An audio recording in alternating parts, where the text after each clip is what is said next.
It's great to be here. Of course, I'm here on the invitation of the organization TERI. Worked with him many years. And when I see this 15th Delhi Sustainable Development Summit, I'm aware that this year, 15 years, is exactly the same year that we will celebrate 15 years Earth Charter. I'm not only a man of energy, but also of the Earth Charter. That's a civil society document. We're going to celebrate 15 years. Now you see there as well Sustainable Development Goals. Yes, in 2000 it was only millennium, now it's sustainable. And in Paris, it's specific on the climate change. It's there too. I think it's a special year. I'm going to explain that a little bit, because why it is such a special year. I allow myself to start there first, beyond the Paris thing. In Europe, my continent, we have a new team there in Europe, a new president of the Commission and a new president of the Council, and these two guys have decided together to go finally, eventually now, for one energy union.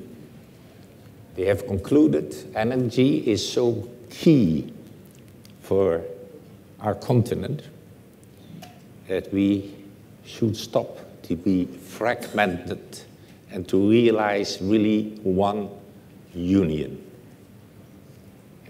Two reasons for that. One is the climate change. We come to the conclusion that it is so key that if we want a green economy, then we should unite, be one. It's now the priority of Europe.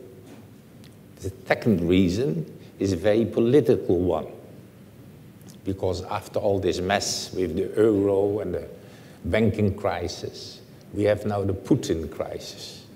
What is the Putin crisis? Putin crisis is that our big neighbor, Russia, is tempted to play games with European countries because they are fragmented. So we have decided politically, Mr. Putin, we want to be with you, but you have to understand one thing, no games, as he started to do more and more. So this is the second reason for an energy union. Just a few points on this European dimension. For the climate change, we need the union, and for Russia, we need the union. And it brings me to a few other points. When I take stock today, you saw that from Mr. Pachauri, who is very objective. The temperature is rising faster than we expected. So the problem is bigger. We are in a hurry. At the very same time, I'm convinced that technologically there are enormous possibilities, and it goes quicker and quicker. So the ambition can be filled in with substance. So this is at this very moment the case. I see signals from the business community and from many NGOs that there is no choice anymore between the environment and the economy and the jobs, but that they go one hand in hand. And that's, of course, the good news at this moment. This is my next remark. Still, there's a long way to go. That's obviously clear for all of you.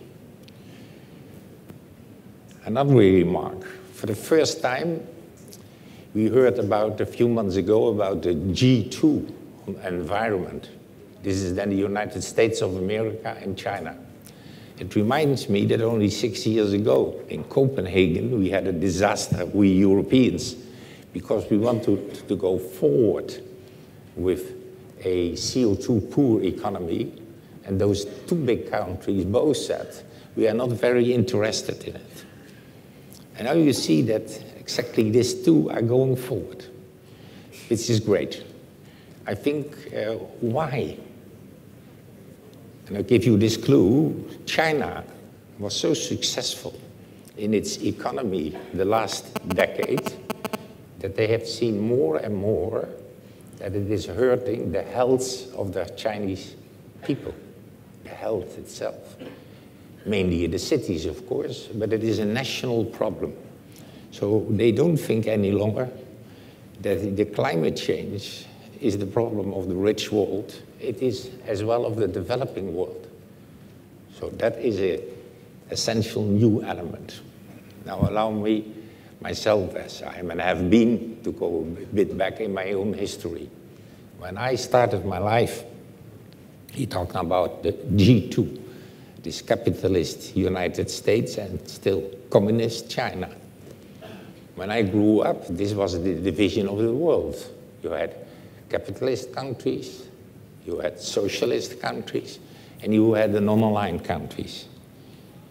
One of my best friends when I went into politics was a lady from this country, Indira Gandhi. Indira Gandhi was considered as the informal leader of the non-aligned countries.